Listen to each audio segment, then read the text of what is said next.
नमस्कार, मैं हूं राहुल शर्मा। आप देख रहे हैं एसपी 9 न्यूज। स्वागत है आप सभी का आज की इस बड़ी खबर में। बड़ी खबर की शुरुआत उपराष्ट्रपति चुनाव से।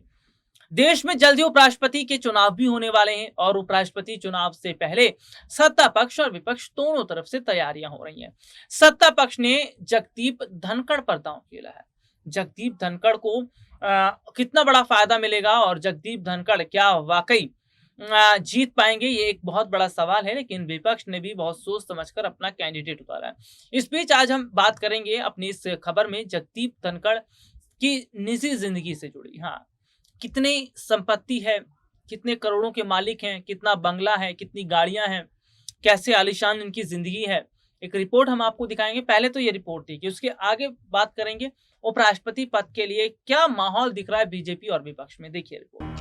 भारतीय जनता पार्टी ने संसदीय बोर्ड की बैठक के बाद उपराष्ट्रपति पद के उम्मीदवार के नाम का ऐलान कर दिया था।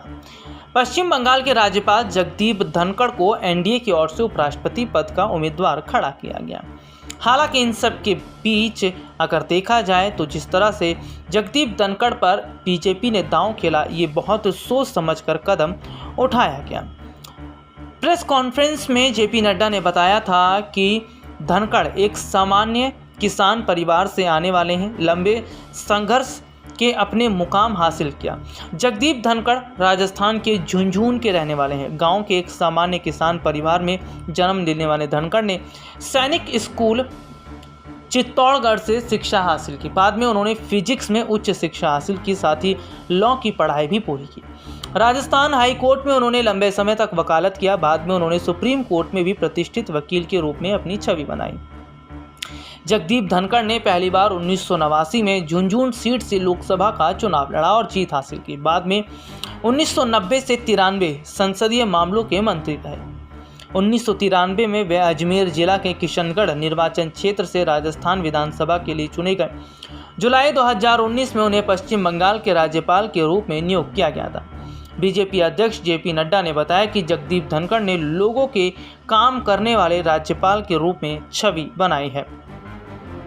हालांकि जगदीप धनखड़ की संपत्ति की अगर बात करें तो ये खबर सामने आती है कि जगदीप धनखड़ के पास ज़्यादा संपत्ति नहीं है और ना ही उनके पास ज़्यादा कोई गाड़ी या फिर बंगला है। हालांकि अगर बात करें तो उनके पास जितनी भी संपत्ति है वो लगभग कुछ लाख में ही है। और उनके अलावा उनके बैंक बैलेंस की बात करें तो उनके बैंक में भी जितने पैसे हैं वो भी कम से कम 40-50 लाख रुपए के समथिंग है। बताया ये भी जाता है कि जगदीप धनखड़ के पास कोई ज़्यादा महंगी गाड़ी नहीं है और ना ही ज़्यादा उनके पास कोई बड़ा बंगला या फिर इस तरह का कोई फार्म हाउस है जैसे अन्य बड़े बड़े राजनीतिक पार्टी के नेताओं या फिर राज्यपालों के पास हुआ करता है।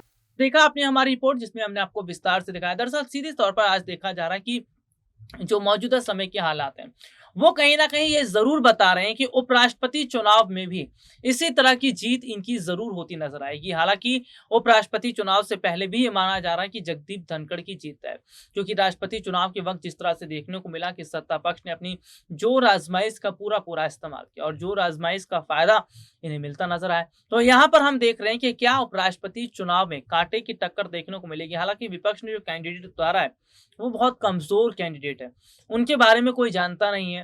तो ऐसे में जगदीप धनखड़ की जीत ज्यादा हद तक दिखती नजर आ रही है। आज के लिए इतना ही। आपसे फिर दोबारा मुलाकात होगी, तब तक के लिए इजाजत दीजिए। नमस्कार।